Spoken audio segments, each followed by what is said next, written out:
আজকের ভিডিওতে সত্যিই অবাক হওয়ার মতো একটি বিষয় নিয়ে আলোচনা করব। একটি এত বড় একটি পিডিএফ ফাইল যেখানে ফটো রয়েছে 272টি। তো 272টি ছবির একটি পিডিএফ ফাইল আপনি কিভাবে কনভার্ট করে এটি আলাদা আলাদা করবেন। বাট শুধু জেপিজি ফরম্যাট হলে চলবে না, আপনি যে কোনো ফরম্যাটে হোক, এক্সেল, ওয়ার্ড, যে কোনো ফরম্যাটের আপনি পিডিএফ ফাইলকে আপনি কীভাবে কনভার্ট করে আলাদা আলাদা করে আপনি এটাকে পার্ট করবেন। এবং এখানে আসলে আমি যেটার জন্য করতে চাচ্ছি সেটা হচ্ছে ছোটো ছোটো আকারে পিডিএফ ফাইল 272টি। এটা যদি আমরা কনভার্ট করতে পারি তাহলে আমরা চাইলে একটি এফোরে 2টি বা 3টি বা 4টি দিয়ে আমরা সেটিং করে কাজ করতে পারবো। এবং চাইলে আপনি এটা ফটোশপ দিয়েও করতে পারবেন, কিন্তু কোনটা দিয়ে কিভাবে কাজ করবেন সব বিস্তারিত বিষয় নিয়ে আমি আলোচনা করব। এবং আমি আশা করব এই ভিডিও দিয়ে আপনি অনেক অনেক হেল্পফুল হবেন। তো আর কথা নয়, চলুন আমরা আমাদের মূল কাজে চলে যাই। আমি রাসেল মোশারফ, কোহিনূর গ্রাফিক্স চ্যানেলে বরাবরের মতো আজও আপনাদের অনেক অনেক প্রীতি ও শুভেচ্ছা। কাজে যাওয়ার আগে ছোট্ট একটি অনুরোধ, যদি আপনি আমার চ্যানেলে এখনও নতুন হয়ে থাকেন তো প্লিজ একটু কষ্ট করে নিচ থেকে আমাদের চ্যানেলটি সাবস্ক্রাইব করে নিন এবং পাশে থাকা বেল আইকনটি অন করে দিন। তো চলুন শুরু করা যাক।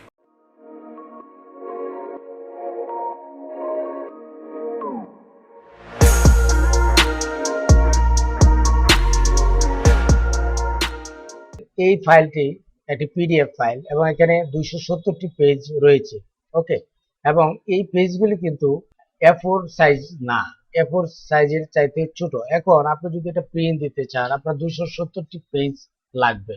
ওকে, তো এটাকে যদি আমরা কাস্টমাইজ করতে চাই, যে একটি পেজে আমরা 2টি দিব বা 3টি দিব, এভাবে আমরা কাস্টমাইজ করতে চাই, বা আপনাদের যদি এরকম প্রয়োজন পড়ে যে পিডিএফ ফাইলকে আপনি কিভাবে কনভার্ট করবেন বা কিভাবে ভেঙে আবার জেপিজি বা ওয়ার্ড বা এক্সেল বা যে কোনো ফরম্যাটে আপনারা ক্রিয়েট করবেন, কিন্তু কিভাবে করবেন এটা টেকনিকটা কি।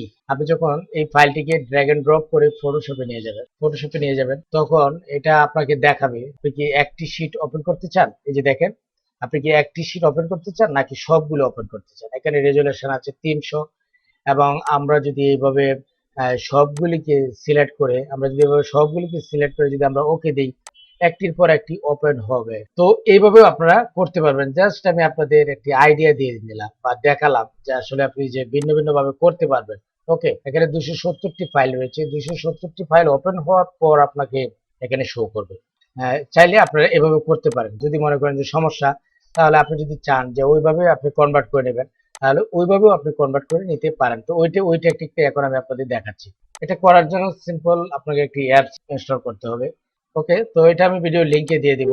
আপনারা আবার ভাববেন না যে লিংক থেকে নিয়ে আপনি নিজে নিজে করে ফেলবেন, আরো কিছু কাজ আছে সেগুলো আপনাকে জানতে হবে। তো আমরা এখানে উপরেরটা সিলেক্ট করব। সিলেক্ট করার পর আমরা অ্যাকসেপ্ট দিয়ে দিব। অ্যাকসেপ্ট দিয়ে দেওয়ার পর দেখেন আমাদের সামনে সুন্দর করে নতুন একটি উইন্ডো ওপেন হলো এবং অ্যাপসটি ওপেন হলো। ঠিক আছে, আমরা এটাকে মিনিমাইজ করে দিলাম। এখন আপনাকে দেখাচ্ছে যে আপনি কোন ফাইলটি আপনি কাজ করতে চান, এখানে প্লাস দিবেন। ঠিক আছে, এবং যদি ফোল্ডার হয় তো সেখান থেকে ফোল্ডারও আপনি চাইলে এখান থেকে লোড করতে পারবেন। ওকে, তো তার আগে আমরা এখানে ফাইলটিকে আমরা এখানে অ্যাটাচ করে নেব। আমরা এখানে প্লাসে ক্লিক করব। প্লাসে ক্লিক করার পর আমরা যেখানে ফাইলটি রেখেছি আমরা মূলত এই ফাইলটিতে কাজ করব। তো এখানে আমি আগে দেখিয়েছি এখানে 270টি পেজ আছে। এই 270টি পেজকে আমরা কনভার্ট করে আমরা একটি একটি করে আলাদা আলাদা করে নেব। ঠিক আছে, আমরা এখানে ওপেন দিলাম। ওপেন দিয়ে দেওয়ার পর এখন এই ফাইলটিকে আবার আপনার এখান থেকে মানে সিলেক্ট করতে হবে। সিলেক্ট করার পর এখানে আপনি চলে যাবেন।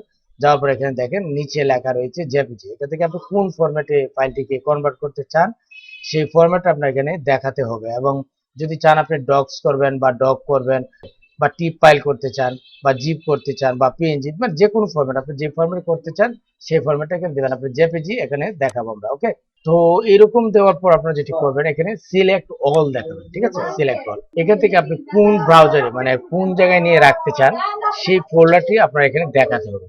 ঠিক আছে, ব্রাউজ দেখাবেন। ব্রাউজ দেখানোর পর আপনি যে ফোল্ডারে বা যেখানে আপনি রাখেন এবং সেই ফোল্ডারটি আপনি দেখাবেন। সাপোজ ধরেন আমি এই ফোল্ডারে রাখলাম, আমরা ওপেন দিয়ে দিলাম।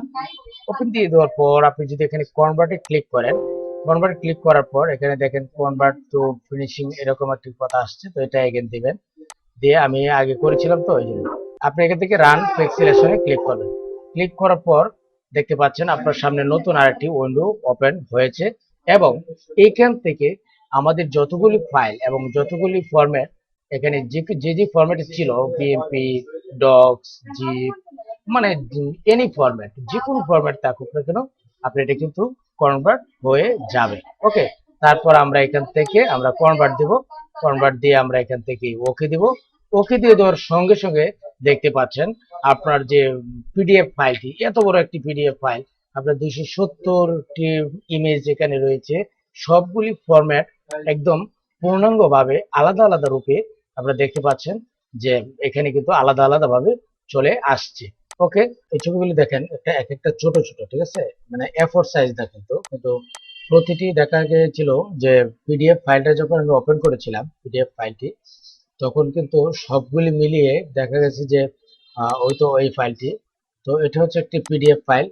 তো এই ফাইলটিতে দেখা গেছে যে প্রত্যেকটি ছবি কিন্তু একটি পেজে আলাদা আলাদা, ঠিক আছে। সো এইভাবে যদি আমরা প্রিন্ট দিতে যাই তাহলে 270টি পেজের প্রয়োজন। ওকে, তো এটাকে আমরা পার্ট বাই পার্ট অধ্যায় অনুযায়ী আমরা যদি একটি A4 দুইটি বা তিনটি দিয়ে কিন্তু আমরা এভাবে সেট আপ করে পেজটিকে কমিয়ে আনতে পারবো।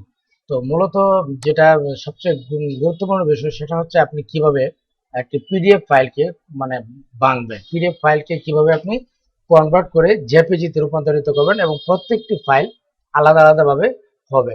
ওকে, তো এখানে দেখেন অনেকগুলি মানে আউটপুট দেখাচ্ছে যে আউটপুট ফরম্যাট, এটা কিন্তু কোনোটা জেপিজি আছে, কোনোটা আইসিও আছে, মানে এক একটা এক এক ফরম্যাটে আছে, ঠিক আছে।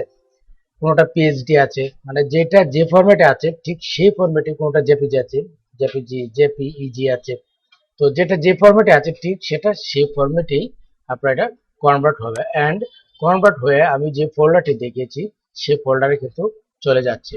তো ভিউয়ার্স, আমি আশা করব আপনারা বিষয়টি বুঝতে পেরেছেন, এবং চাইলে এই ফাইলটিকে আপনি ফটোশপে নিয়েও কিন্তু ওইভাবে আপনি আলাদা আলাদা করতে পারেন, বাট ফটোশপে নিয়ে যদি আলাদাভাবে করতে যান তাহলে অনেক আপনাকে ঝামেলা পোহাতে হবে, এবং চাইলে আপনার ইলাস্ট্রেটরেও আপনি আলাদা আলাদাভাবে করতে পারবেন, অল্প কিছুক্ষণ সময় লাগবে। তো ততক্ষণ আপনাকে অপেক্ষা করতে হবে। একটার পর একটা দেখবেন এখানে কিন্তু ফাইল আরো যুক্ত হবে, যে দেখেন এখানে কিন্তু যুক্ত হচ্ছে, এবং আমার আগের যে ফাইলগুলি ছিল সেগুলি অটোমেটিকলি নিচে যাচ্ছে, ঠিক আছে, এবং সিরিয়াল অনুযায়ী কিন্তু হচ্ছে। এবং এইটা যখন কমপ্লিট হবে তারপর কিন্তু আমরা আবার ফটোশপে নিয়ে বা ইলাস্ট্রেটর নিয়ে আমরা কিন্তু সুন্দরভাবে পূর্ণাঙ্গ রূপে আমরা আবার প্রিন্ট করতে পারবো। ওকে, যখন সম্পূর্ণ কমপ্লিট হবে তো নিচে দেখেন লেখা রয়েছে কনভারসেশন কমপ্লিট সাকসেসফুলি। তো ওপেন ফোল্ডার, আমরা যখন ওপেন ফোল্ডারে ক্লিক করব, সো আমরা যে ফোল্ডারটিতে রেখেছি ঠিক সেই ফোল্ডারটিতে আমাদের দেখাচ্ছে, এবং আমরা মূলত যে ফাইলটিকে আমরা কনভার্ট করলাম তখন সেই ফাইলটি আমি আপনাদের একটু দেখাই। তো এই ফাইলটি মূলত আমরা কনভার্ট করেছি, এই ফাইলটিতে দেখেন এখানে 270টি পেজ রয়েছে। ওকে, তো এই 270টি পেজ কিন্তু আমরা যখন এটাকে আবার নতুন করে মানে কাস্টমাইজ করব তখন কিন্তু 270 পেজ লাগবে না। ওকে, তো এটা চাইলে আপনি ফটোশপ, ইলাস্ট্রেটর, হ্যাঁ চাইলে এমএস ওয়ার্ড যে কোনোটা দিয়ে কিন্তু এখন আপনি কনভার্ট করে একটা পেজে দুইটা বা তিনটি দিয়ে আপনি প্রিন্ট করতে পারবেন। যে অ্যাপসটি দিয়ে করেছি সেই অ্যাপসটি আমি ভিডিও লিংক দিয়ে রাখবো, চাইলে আপনারা সেখান থেকে ডাউনলোড করে তারপর আপনারা কাজ করতে পারবেন। ওকে ভিউয়ার্স, তো এইভাবে মূলত আপনারা পিডিএফ ফাইলকে যে কোনো পিডিএফ ফাইলকে আপনারা কনভার্ট করে নিতে পারেন। এর চেয়ে বড় ফাইল আমার মনে হয় না আপনারা পাবেন। তো আমি আশা করব এই ভিডিওটি আপনাদের ভালো লেগেছে। আমি কিন্তু আপনাদের দুইটি মাধ্যমে আমি আপনাদের দেখিয়েছি ডক্সলাইন ডকুমেন্ট কনভার্টর, এই অ্যাপসটি আমি এই ফাইলটি আমি ভিডিও ডিসক্রিপশনে লিঙ্ক দিয়ে দেবো, চাইলে আপনারা সেখান থেকে ডাউনলোড করে আপনারা কাজ করতে পারবেন। এবং আপনারা আমি যেভাবে করেছি যদি সেভাবে করেন, অনেক সময় দেখা যায় এরকম অনেক বড় বড় ফাইল আসে, তো সেই ফাইলগুলিকে আপনি সুন্দরভাবে আমি যেভাবে দেখিয়েছি যদি পুরো ভিডিওটা আপনারা দেখেন তাহলে আপনারা সুন্দরভাবে কনভার্ট করতে পারবেন। আমি আশা করব এই ভিডিওটি আপনাদের ভালো লেগেছে এবং উপকারে এসেছে। যদি ভালো লেগে থাকে এবং উপকারে আসে তাহলে অবশ্যই ভিডিওতে একটি লাইক দিবেন এবং কমেন্ট করে আপনি আপনার মতামত জানাবেন, এবং পরবর্তী এবং সাবস্ক্রাইব দিয়ে আমাদের সাথেই থাকবেন। ধন্যবাদ সকলকে, আসসালামু আলাইকুম।